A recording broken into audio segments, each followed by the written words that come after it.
Welcome to Pour Over Marketing Happy Hour. It's Thursday night.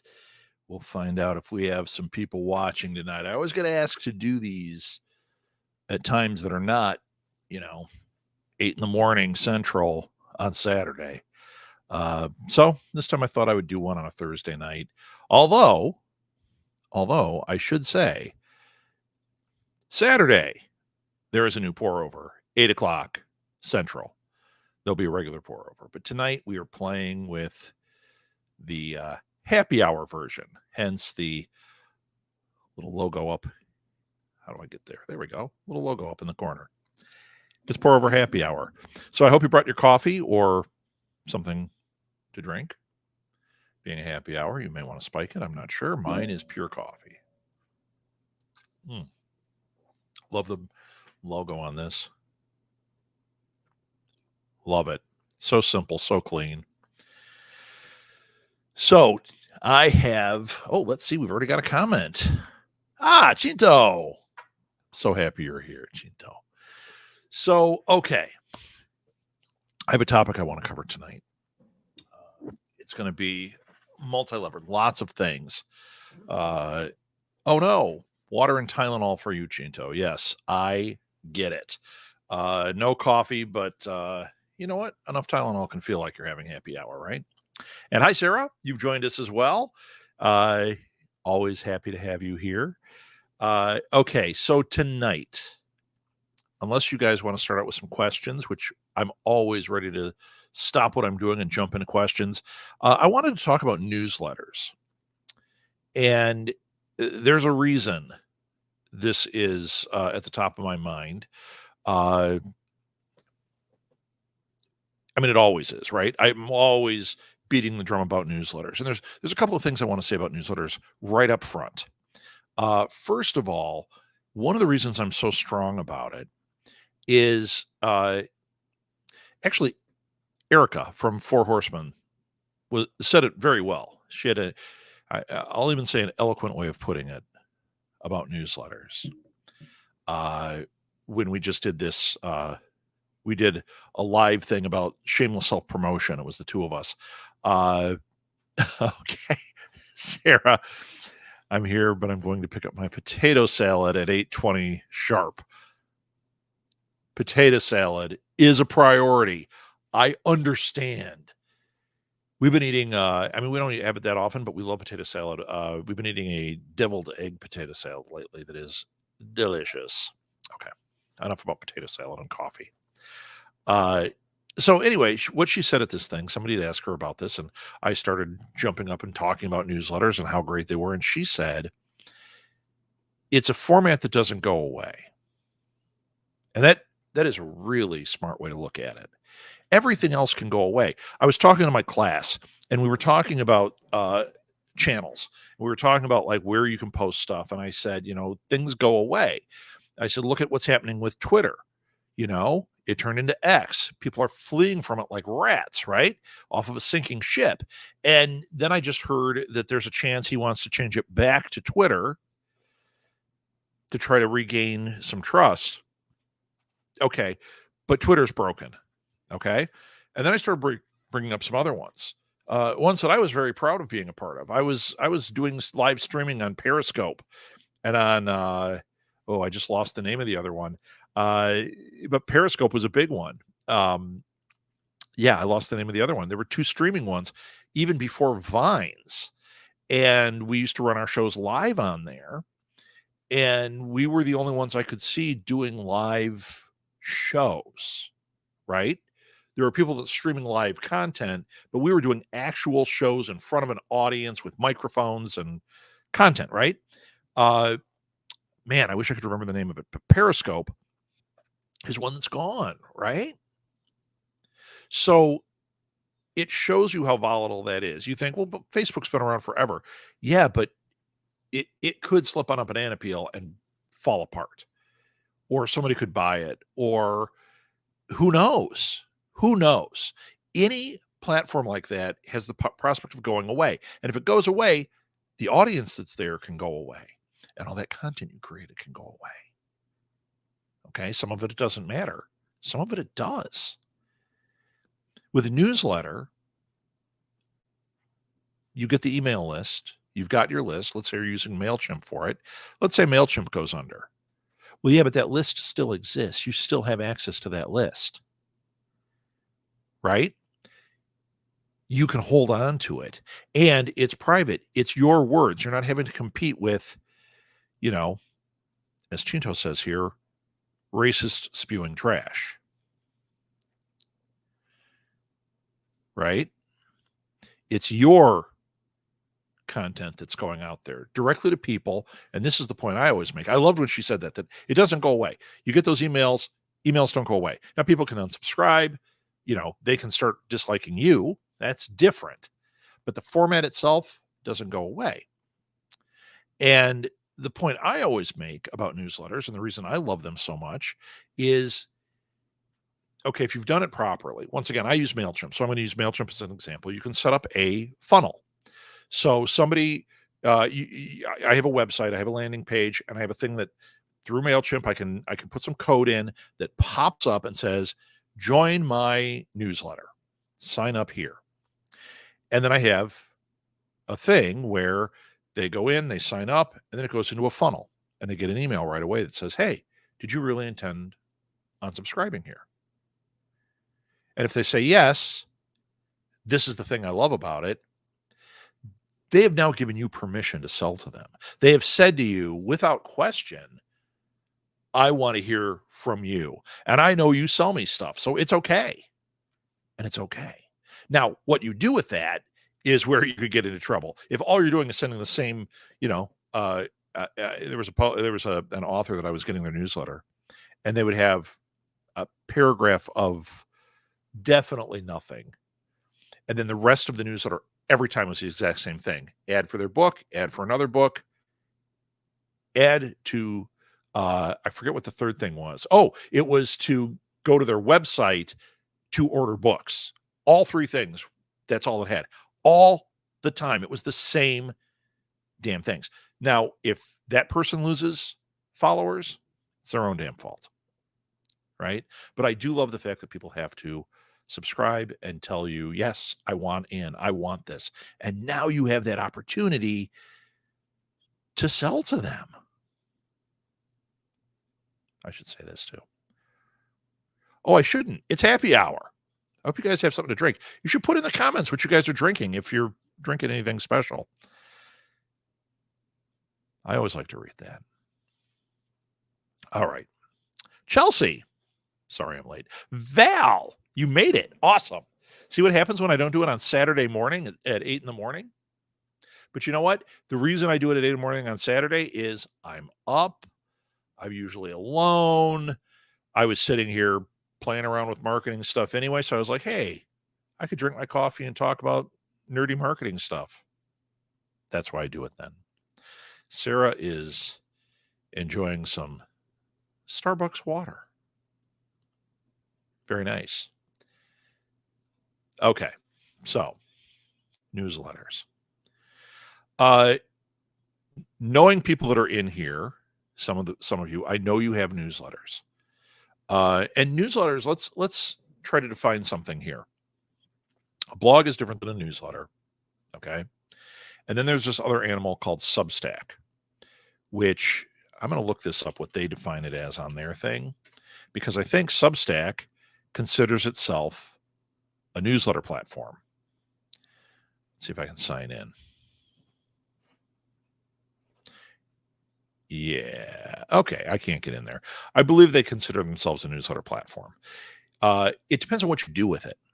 I typically use it as a blogging platform. I write shorter pieces, okay, about one subject, and I usually split them over multiple posts, okay? So it's kind of a shorter form blog.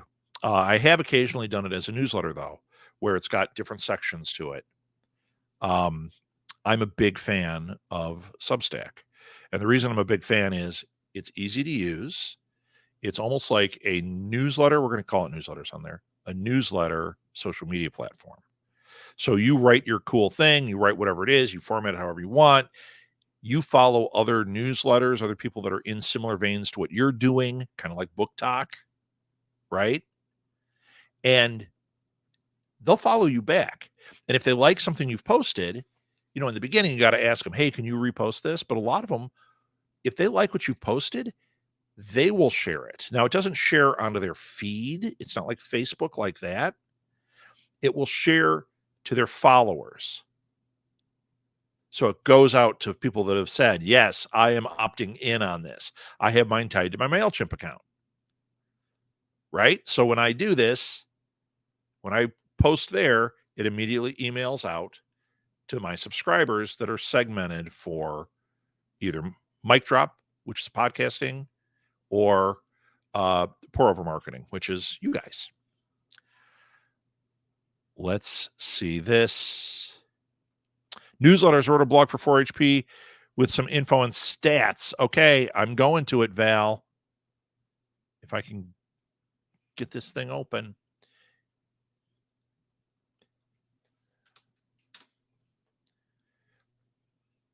Of course, you wrote a blog post about it. Val, wait till you hear the amazing, fun things that I have been working on behind the scenes for our blog area. You are going to love it. And you're going to hear something tomorrow. I just chummed the water. Val is making sweet tea. Very nice. When we were in Louisville, we went to a fish place with Paige Lavoie. It was the Southgates and Paige Lavoie, and they had sweet tea, and that is amazing when you're down south. You're competing with Oprah right now, so don't worry about viewership. I never worry about viewership. And Oprah, I worry not about Oprah. She has her audience, I have mine, and hopefully they cross over. Okay, so I'm trying to find this. What authors need to know about newsletters? Let me go back to that. So here's an important thing too.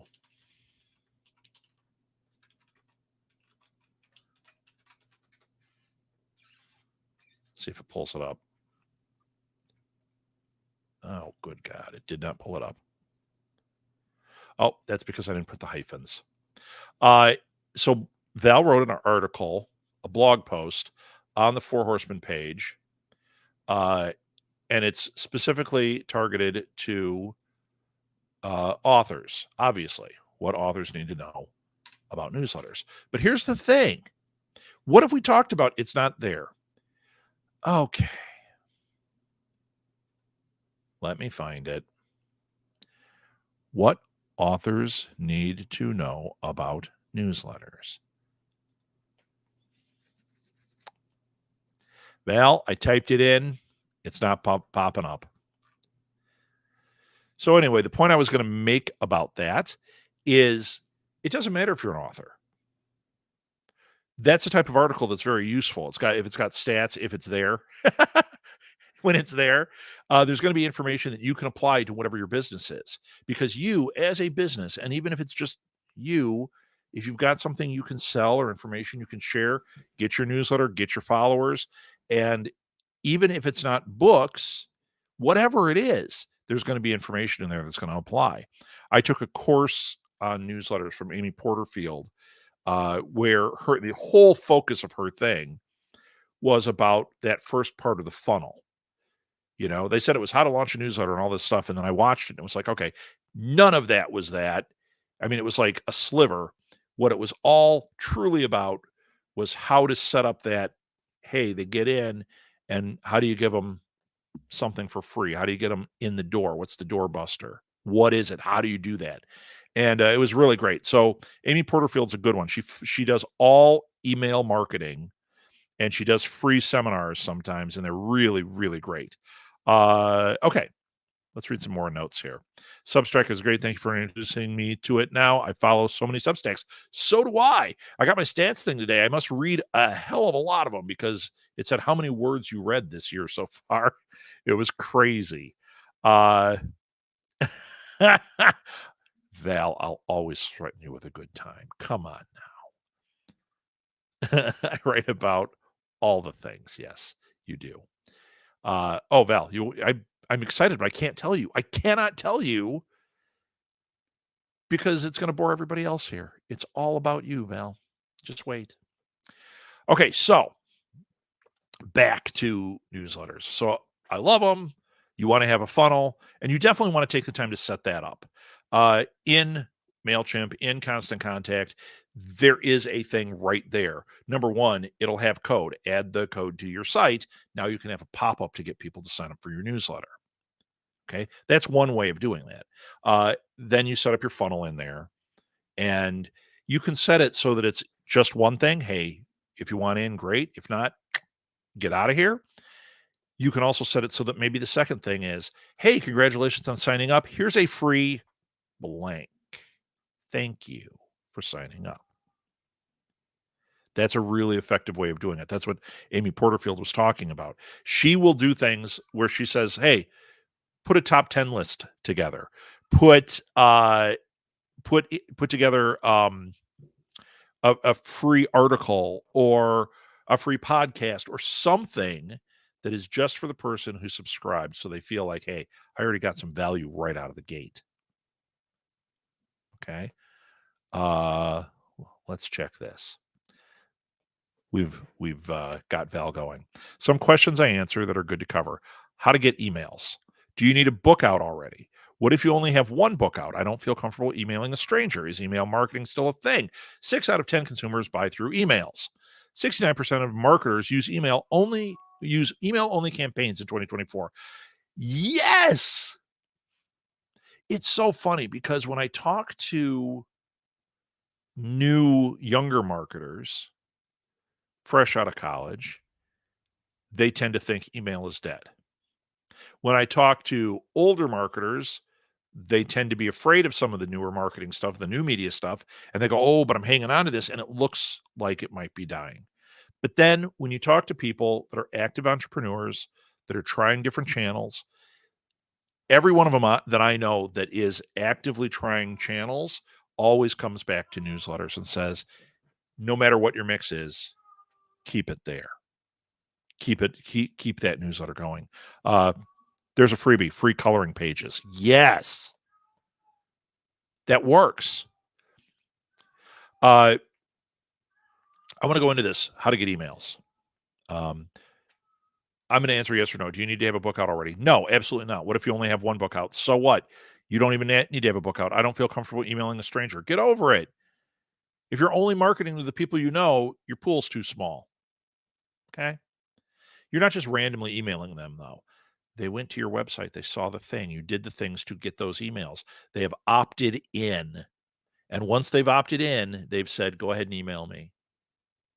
You can try to sell me something. Now it's up to you to not be all spammy with it, right? Is email marketing still a thing? I already said yes. 6 out of 10 consumers buy through emails. That is what a great stat that is, right?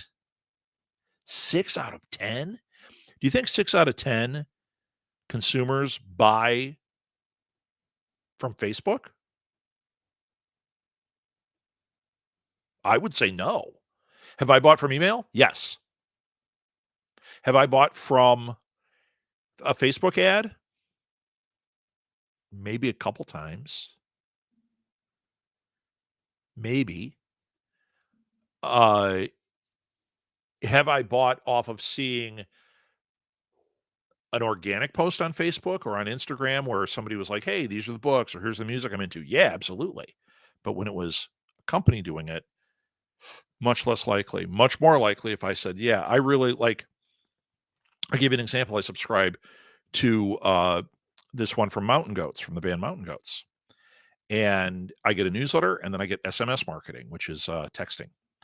And hell, if we've not bought, they put an album on there and they're like, hey, we just put this album out. You can get it in red. Red order. Whereas when I see the ads pop by on Facebook, I feel like it's going to be there a while. Okay. Publishing industry average open rate for newsletter emails has been at 12 to 15% for open rate, while author newsletters often fall between 25 and 65%. We have better results than publishers and PR firms. The individual does. The individual has better luck than the company. So, for me, mine are individual. I do have one for Southgate Media Group. The open rate is pretty good. We're at about 20 to 25% open rate. That's pretty good for a company one. My personal ones, it's more like around, I don't know, 55, 60 when I do them. The personal ones definitely do better. Let's see this. I got roped into Instagram ads. I've bought many things from shops on there.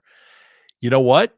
If I didn't believe in it, I wouldn't be pushing for Four Horsemen to have an Instagram shop and a TikTok shop and whatever. Because yes, a lot of people do buy that way. And maybe we're going to see a trend as that has become more the norm.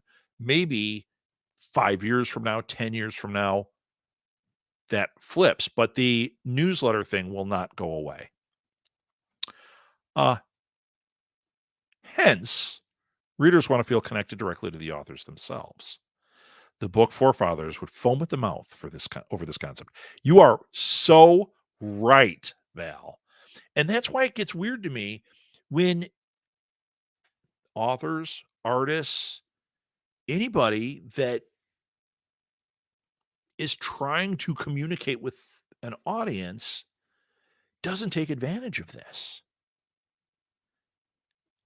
We're going to get into what type of content to put on there. That's what I really wanted to talk about tonight. But this is a good discussion so far. This is really hitting it home, and I hope that those of you that don't have one are going, okay, I'm going to start a Substack, and I'm going to try it that way, or I'm going to get a MailChimp, and I'm going to make a funnel. I'm going to figure it out, and I'm going to do a newsletter. And for your newsletter, if you can stick to once a month, great. If you could do twice a month, great. Erica always says whenever we're doing our things together, show says, do 2 a month. I actually say that doesn't matter. If you have the right content, you could blow that out. I read Sarah Cox Richardson. She does an email, a newsletter every single day. I read it every day. It's like a Substack, but it's a full newsletter. Okay. Val is just lit up. In 2023, 75% of new subscribers for self-published authors came from a link or QR code on the back of their books and 69% from social media.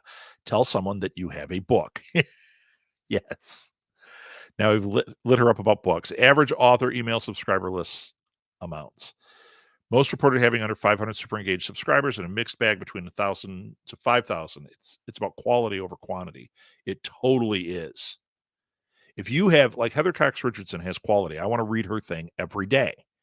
If you don't have that type of mojo with it, or if you're like, man, that's like a full-time job, once a month is fine. There's an absolutely fantastic newsletter I get. It's called it's not the Creative Impulse. Hold on.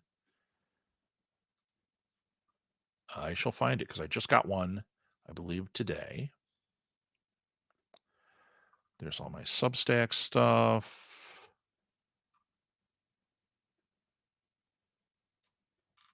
Where are you? Watch, it's going to be in a weird place. It got weird, didn't it? Shoot. It's called something like The Creative Independent, I think might be the name. And oh, wait, I might have seen it. It's really exciting to watch somebody scan, right? Creative Independent?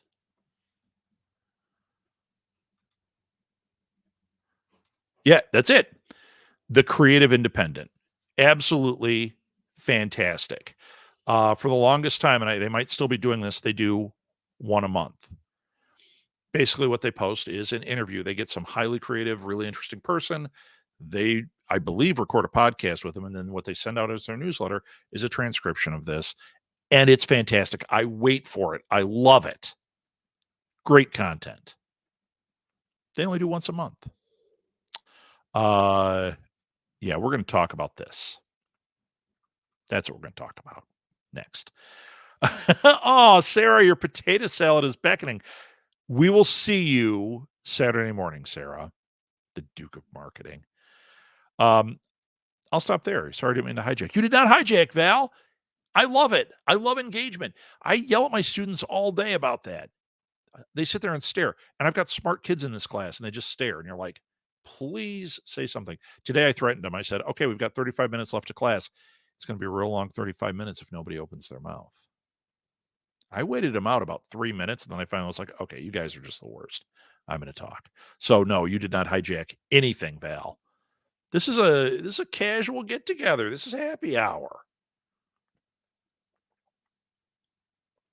You That's not true. Not here. Not with me. You don't say too much. I love it, Val. Okay, growing an email list is hard. It is.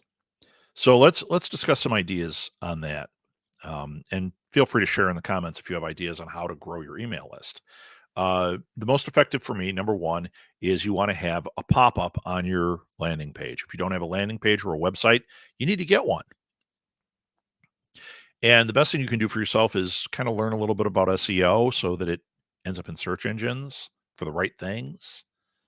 So now people go to it because they searched for something and they like, oh, I'll check out this site. And they go to it and boom, after they're there for 4 seconds, up comes a pop up. Sign up for my newsletter and get a free blank.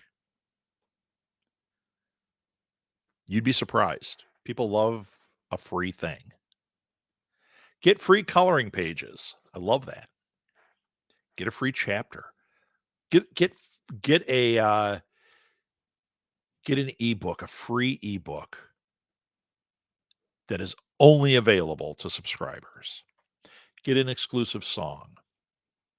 Get my checklist. That's a big one for me. I had a checklist on my podcast one that was my getting started guide. It was one page, had all these things, that you could check off. I had a lot of subscribers, and it was because of that. Once they've said yes, they get that.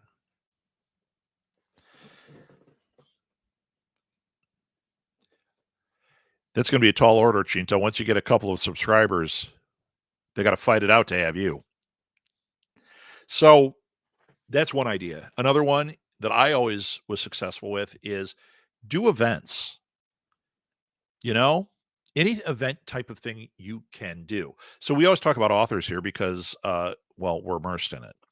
But not everybody on here is an author. You're an artist. Do art fairs. Do Comic Cons. Be an artist alley. Do bookstores. Do library events.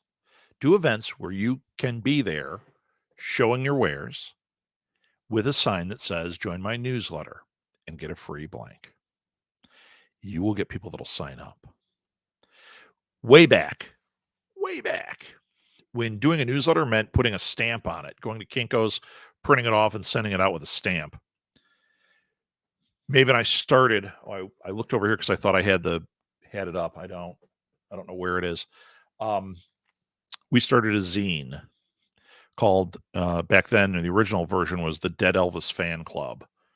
Then they told us, Elvis Presley Enterprises told us to cease and desist. The men in white polyester showed up knocking at my door.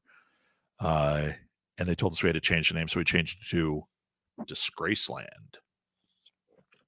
Now I see people using that name. We had it first.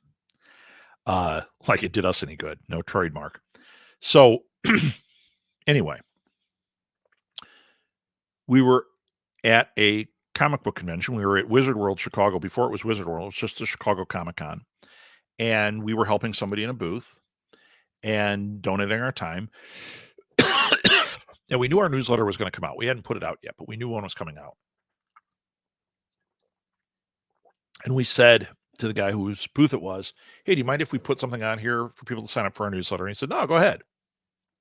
So I drew this quick Elvis thing. I didn't draw my best Elvis thing. I think I drew a bad Elvis. But my best thing is I had a cartoon that ran in the newsletter. It was called Little Elvis, and it was just a very crudely drawn penis with Elvis glasses and the hair. I was the Elvis impersonating penis. But no, it wasn't. It was Little Elvis. He wasn't impersonating shit. So anyway, I didn't draw him, but I did draw something goofy, and said, "Sign up for our newsletter, and it's coming out at this date, and get a free membership card." That was it. And it worked. We signed up like 5 pages of people for our email list. And when our newsletter was coming out, we sent everybody a thing. "Hey, did you really want to join? If so, write back with your address, your physical address, and we'll send you your membership card." We sent out quite a few membership cards. Pretty good. It also told us which ones were good addresses and which weren't. So do events. Be creative with the events. If you can make it easy for them to sign up, always think about that barrier to entry. What is the quickest way that I can get them from point A to point B, to get them to sign up and be a subscriber on my newsletter, my Substack? Another way to gain them is what we were just talking about with Substack. Follow other Substacks, make them aware of you. Share, you write a good one, send it to somebody on the Substack and say, "Hey, I thought your readers might like this. I really like your Substack. I thought your readers might like this." People share it. I have these 2 women that I really liked an article that they wrote, and I invited them to come on my podcast. Okay. They came on my podcast. We had a wonderful time. Lots of laughs. I wrote an article that was similar to theirs at the same time, which is why I saw theirs. I was like, "Oh, this is really cool." So when they were on, we talked about both articles together. We kind of were like, "Oh, they were like predictions for podcasting in 2022, something like that." So we had this great conversation. After that, they took my article and shared it with all of their people. I took theirs and shared it with all of my people. What did it do? It made subscriber counts go way up. It was great. So do that. Tell people, just like Val said earlier, you got to tell them you have a book. You got to tell them you have a newsletter. Make it part of your social media strategy. Once a month, do one post that says, "Hey, have you joined my newsletter? Get a free blank." Or, "This month, I've got an interview with blank." That works. That will get you subscribers. People don't want to miss out on stuff. They want to see what's going on. What other ideas do you guys have? Here, let me read what Chinto said. "I was giving out free e-comics, but that didn't generate more subscribers. I feel like I need to make brushes or something, because I'm always a sucker for that and have joined too many newsletters that promise brushes." Hey, Chinto, you're right. If that's the bait that's gotten you, try it. Try it. If it worked on you, maybe it'll work on others. That's how I know that my list of things to do to start a podcast, I knew that would work, because how many times have I been on Instagram and it said, "Get my newsletter and get a free whatever guide." And I'm like, "Oh yeah, sign up. Do you want it?" Yeah. They send it to me. Great. And then the newsletter lives in my inbox for a while. And if I like it, I keep it. Okay. Instead of thinking about the 20, 200, 2,000 people you're sending this to, hyper focus on a single entity named your reader and talk to them. Oh, Val, we're getting into my world of, you're getting Professor Rob now. You're so right. Make this the slowest conversation you have ever had. Make them feel like the two of you just became pen pals. I'm going to stop right there. Yes. This is where, when we get into content, you can also do, like if you do a podcast, something simple that you put in your newsletter, they hear your voice. It makes it so much more intimate. This is exactly it. The slow conversation. I love that idea. You can be casual and short. Jeff Tweedy, for his that I love, his sometimes are just a few sentences. It's like, "Hey, we're playing in Minneapolis tonight. We stopped at this place, had this awesome meal. Here's a picture of my linguine." And you're like, "Ah, cool." Short, sweet. I feel like I got a glimpse into his world. Other times, very verbose about whatever. Sometimes, "Hey, I was thinking about doing a cover of this song. I legally can't, so I'm giving it away here." And you get like Jeff Tweedy doing a cover of a song, and it's like, oh my God. Share what inspired the story, why you write, and every so often ask or draw or sing or clean cars or have a baby store. And every so often ask if they have left a review for other readers to know what to expect. Asking, letting people know, asking for reviews. We got to do it. If you have a wide span of monsters or characters, have some fun. And Val fell asleep. She's narcoleptic. Here, she's back. Also note, readers love or vo when you reply and say thank you and acknowledge. Okay, you said a few things in there, Val, when I wasn't making fun of you falling asleep and misspelling love. I'm missing a finger. I misspell everything. So I can make fun. Don't read my stuff too carefully. Lots of typos. So one thing I want to address in here. I just love that idea of it's the slowest conversation. Make it intimate. Make it so that they feel like they're getting something from you. When I get that stuff from Jeff Tweedy, I feel like, yeah, I know he's not talking to me, right? But I do feel a connection. I feel that connection. And I feel like he gives cool stuff, but I know it's not taking away from what he's really working on. So it's really cool. If you have a wide span of monsters or characters, have some fun. Yeah, have some fun with it. I told you about Jim, who was doing the podcast marathon with us, and he had to do something live, and he's like, I could just read a chapter. And then he said, no, I did a contest. Hey, tell me what character out of all my books you would like me to write and do a short story about live. And they picked Sprinkles the cat, who was not a character other than Jamie's cat, Sprinkles, walked through the back of the ship. People were like, do something about Sprinkles. So he wrote a short story and he read it live on our thing. Why couldn't you do that with your newsletter? Do some flash fiction about a character or a monster or something unique. Do a drawing of it. Something unique. And I'm going back to this one. Readers love when you reply and say thank you and acknowledge. They totally do. Totally. If you have a group on Facebook and you put the, hey, we want to thank our new subscribers, people always look to see if their name is there. They always do. I mean, it shows up as an alert, but then they click on it. It happens all the time. And the reason I know it happens all the time, and okay, maybe it's not 100% of the time, but it's damn close. Why do I think that? Because I've seen it play out over and over and over because I do those on our groups. Thanks for joining. Hey, thank you for this. When we have a podcast, somebody donates something, somebody sends in a thing, I would read it on the air. One of our podcasters, Charlie Esser, who passed away a couple years ago, Charlie was a super fan of one of our podcasts, and he would write on our Facebook page all the time and correct Jack and I because we were wrong. We got all the info wrong. We were just goofing around, talking about Marvel comics and stuff. Charlie was an expert on that. So he would jump in and be like, guys, no. And he would answer whatever. But we always acknowledged him. We would talk about him on the show. We would thank him. And you know what? I eventually was like, you know what? He's really insightful. I contacted him. I said, hey, do you want to write a blog for us? He says, oh my God, what an honor. Then he did like 2 blog posts. And I said, you know what would be really good? If you took the blog post and did a podcast where you basically read it or talked about the subject of your blog post, but keep doing the blog post. And he went, yeah. And he never wrote another blog post. It was all podcasting from then on out.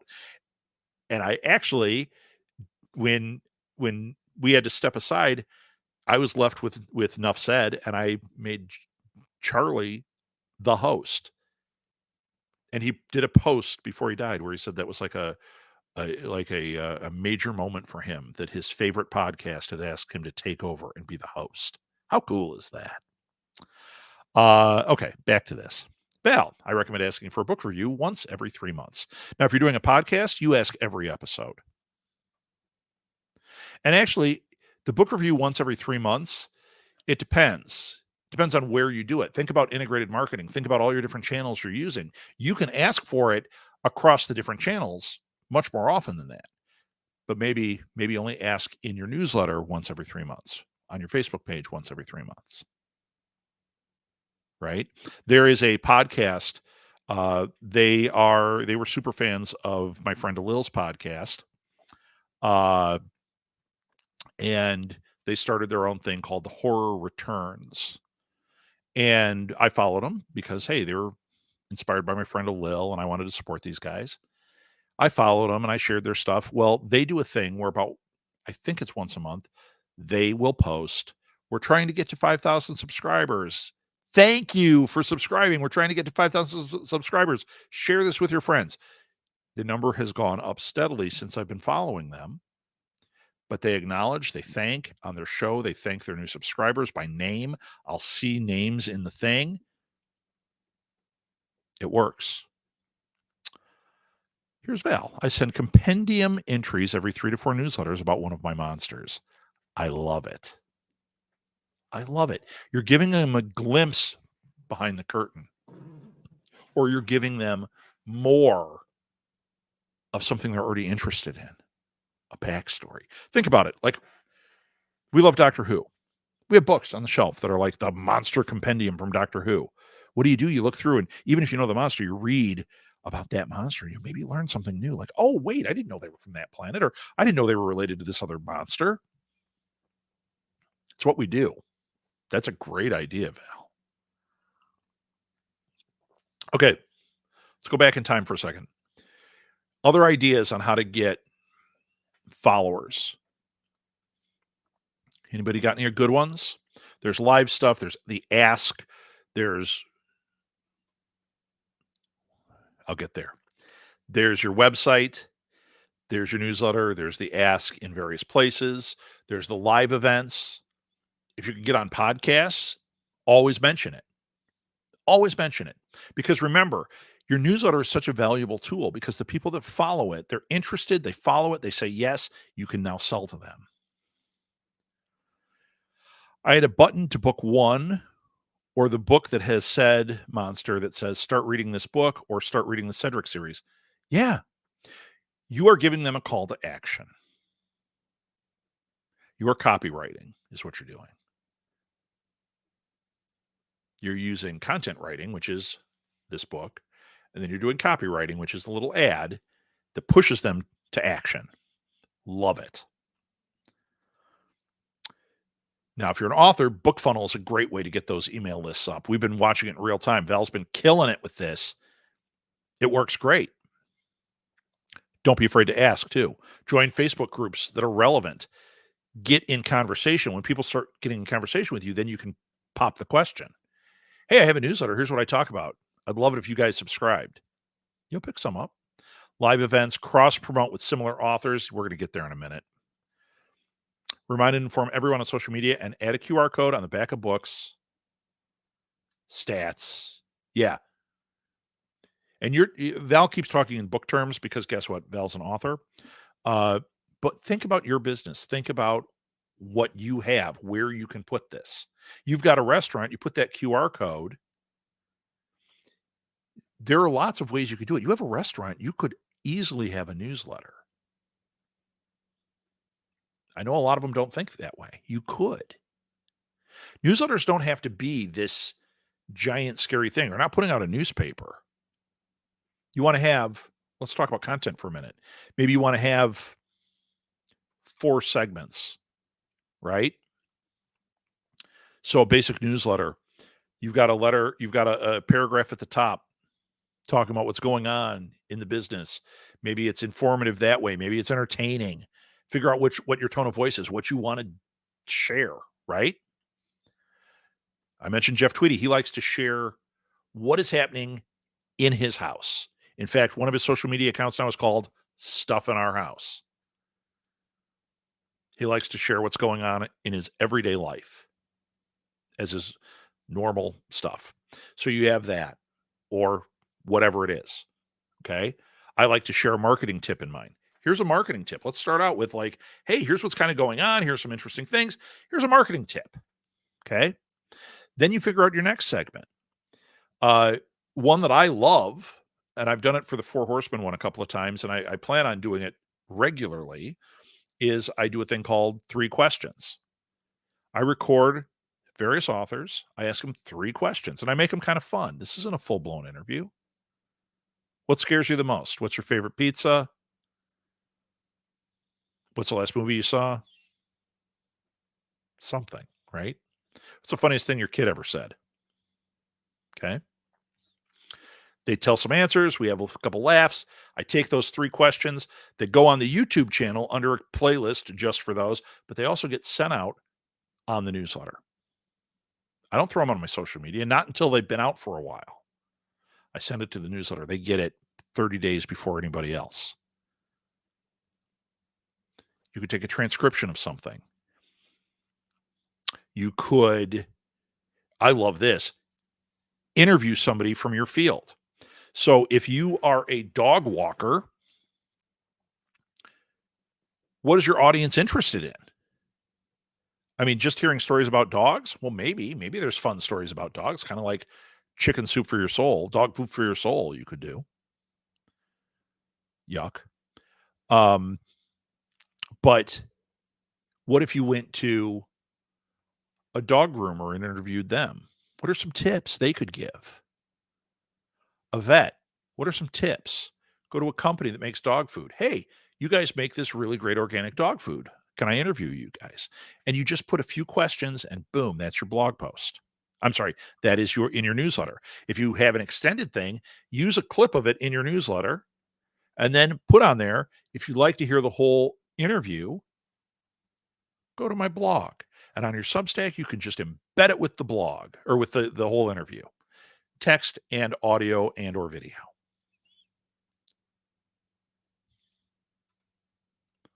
Remind and inform everyone on social media and add a QR code on the back of books stats. I think I already said that one. I did.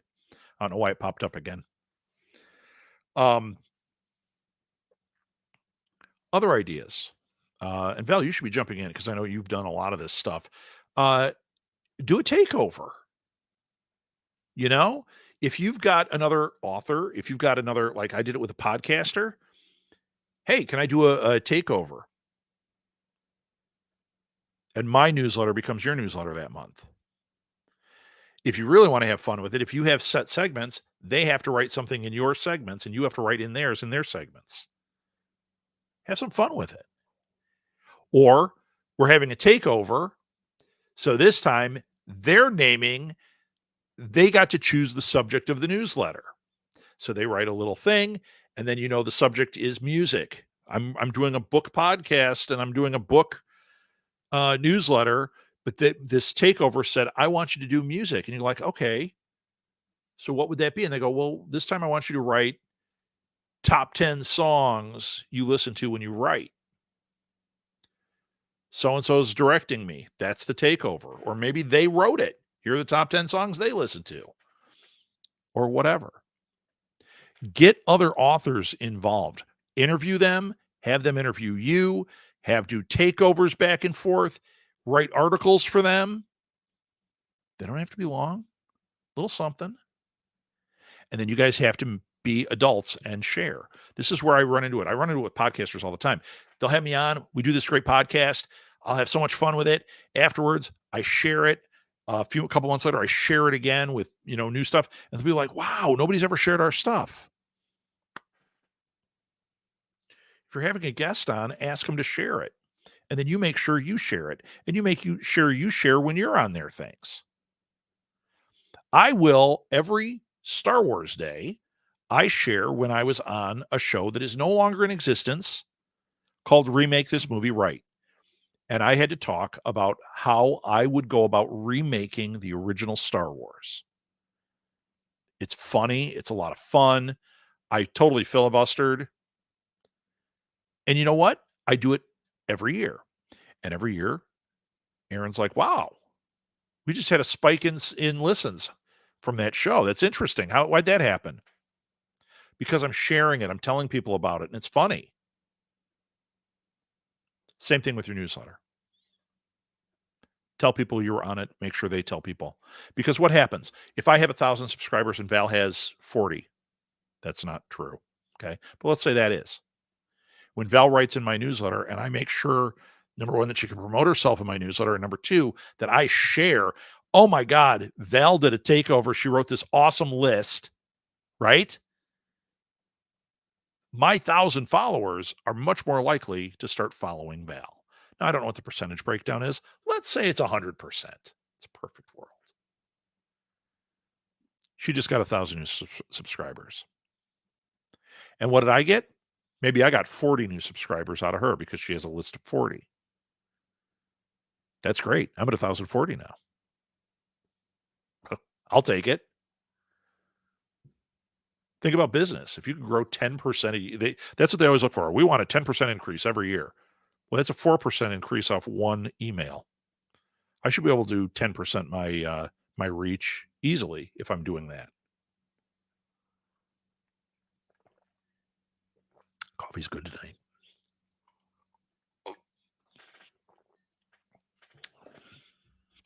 Straight up coffee too, guys. Okay. What other ideas do you guys have? What kind of content would you put in there? What do you think? My audience is dwindling tonight. Is it a boring subject? I think it's great. Val, are you still there? Do you have ideas? What would you put in a newsletter? Lists are great. Infographics are great. Images are great. Short, bite-sized things are great.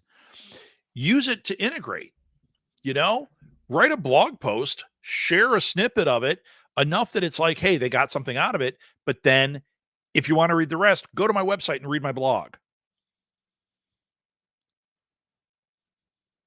I usually have a rotation, but it's in a pattern too. Agreed.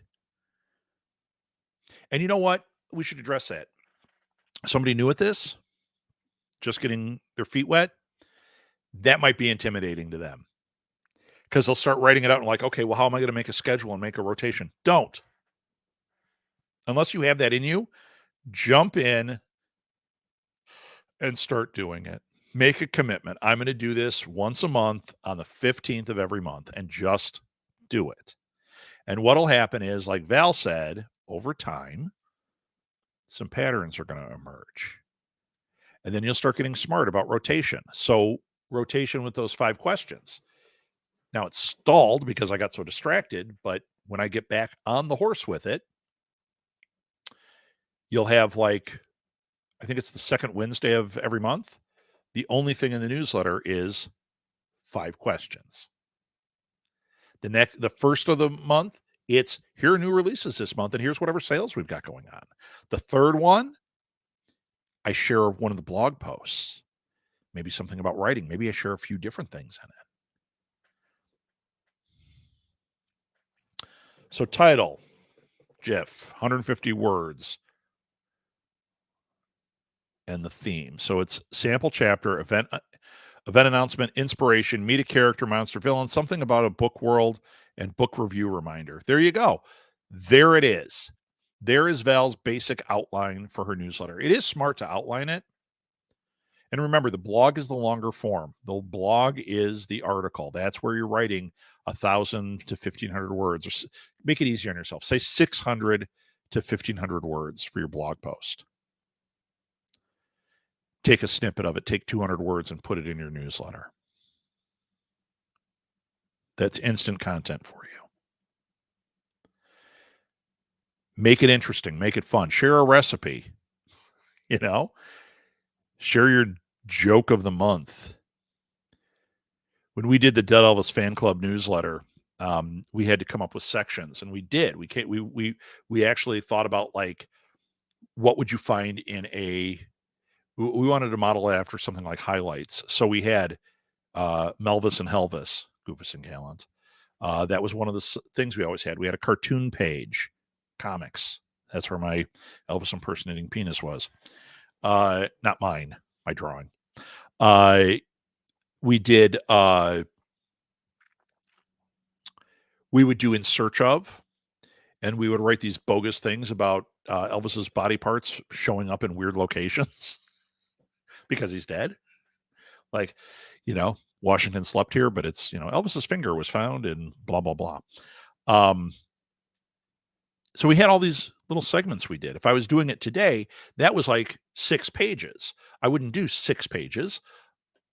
I would do an online newsletter that was I would cut that down to about a third of those segments, and then I would rotate them out. So you were always getting this fun, interesting stuff, but I wasn't trying to fill 6 or 8 pages. Let's see, 1, 2, 2, 3, 4, 5, 6, 7, 8.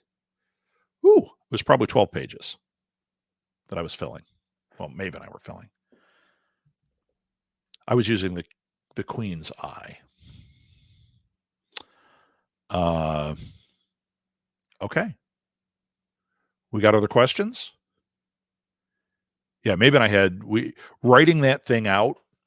When I look back on it, I remember sitting there just that was part of the thing, man, was there is the writing and the creation part of it, but then there's the brainstorming. I remember sitting on the couch, the two of us with a notebook and just going, what are segments you'd find in highlights? What are segments you'd find in this or that? And saying, what can we do with that? Ooh, let's do a where are they now and talk about his body parts. Okay, weird. Let's do Melvis and Elvis. Elvis does it right. Elvis does it wrong. We had, lots of segments. I'm not going to go through all of them, but they were funny. It was funny stuff. Funny stuff for 2 20-year-olds. You know, I don't know. The artwork was fun. We did a lot of fun stuff with that. Do that with yours. Have fun with it. And now you have a much easier time. We were having to do it by mail. We had to try to figure out how do you get people to subscribe how do you reach people? You know? Now, social media, live events, make a podcast and talk about it on there, make a video cast and talk about it on there, guest on things and talk about it on there. Put it on the backs of your materials. Put a QR code, join my newsletter, get a free blank. Let's see. Val has more. Oh, there's 2. Nope. Oh, wait, that's a different one. So title, GIF, 150 word, what, and the theme. So it's a sample chapter, event announcement, inspiration, meet character villain, something about book world. Oh, no, we read that one. This is the new one. I know at a workshop earlier this year, an email marketer said, your writers, write 500 to 1200 words tops. And you can just tell a slow story that you later publish. Totally. Was I the one talking about this? What a neat idea, and something I see in web novels and Patreon and fan fiction all the time. So that is something that I was talking to one of the authors. I don't know if it was a Four Horsemen author, if it was somebody at like Books of Horror, but I was talking about their newsletter with them. And I said just that. Why don't you? One of the things you could do is take the Stephen King approach when you put out Green Mile. Write a chapter at a time. They're reading it over the course of a year. And then at the end of the year, publish it. People could have been reading it as it was coming out. How fun is that? And then they get a deluxe edition that maybe has an extra chapter or has other stuff fleshed out in it. Right? How cool. How cool. If your favorite author was doing that, would you not subscribe? I love Paul Tremblay's books. If Paul Tremblay's newsletter had that, I would be telling everybody to subscribe to Paul Tremblay. You know which one I do love? Daniel Krauss has an amazing newsletter. I love his newsletter. He talks about what he's doing. He talks about writing, but he also does a thing where he'll do like the 5 movies I watched this month, 5 horror movies, because he's a horror author. He'll be like, here are the 5. And he always picks weird stuff. So you read it and you're like, oh, yes. That's a bizarre. I've never heard of this one. It's 1974. What is this? Interesting. Fun to read. He has a great name, too. Last Krauss on the left. I love that. So there you go. So on to the business part of it. I am open for business at robsouthgate.com, at dreambigcoaching.com. If you're looking for coaching on marketing, if you're looking for consulting on marketing, if you're looking for coaching on how to achieve your dreams, that's a big one that I do. You have things you want to do. I always wanted to put out an audiobook. I always wanted to, whatever, put out a zine or start a podcast. I coach you through that because there are hurdles, there are things that are stopping you. The big new thing that I'm trying is for some of you, that kind of stuff is out of the budget. I understand that. So I am offering group coaching. So Val, Chito, Sarah, you guys are all in here and you go, you know what? I want to get something more personalized to me. Like I've got questions that are personalized to me. I don't feel comfortable in here or your subject doesn't match it. Let me know. We can either put you in a group or you guys can form a little group and I give group pricing, which is a lot better. So I'm running a special right now where it's $50 a head up to 4 people. That is a sliver of what I charge. But it's a way to get your questions answered, to have that personalized service. So if you're interested, reach out to me. I would love to help you out, whether it's dreams or marketing or what have you. I do it all, right? I don't do it all. I do a lot. Yeah, group sessions. So good. So good. And what a money saver. I hope that a lot of people take advantage of this while I'm doing it because I mean, you can see what I do here. Imagine if we had a conversation and you could ask me questions in real time and we can work through stuff and you've got 2 other people there that maybe have answers as well. Because they're gonna hear what you're saying, they're gonna ask questions. And I try to put my groups together early so that they can kind of formulate things they wanna talk about. You know what I mean? Because it's like, "Oh, well, I could answer that for you." Okay, well, we don't need to ask Rob. No, you did not scare anybody away, Val. I promise you. Guys, thank you so much. If you do want to reach me, you know you can reach me through Facebook. This is streaming there at New Media Lab, at my personal one, Rob Southgate, at Southgate Media Group. You can also send me an email to southgatemediagroup@gmail.com. That is one of about 50 emails I have, but that one's an easy one to go to. I think Rob at SMG Pods is another one, but let's go with southgatemediagroup@gmail.com because I know 100% that one works. All right, everybody. Thank you so much. Saturday morning, 8 a.m. Central. I will be here doing this again, probably looking worse for wear because it is 8 in the morning on a Saturday.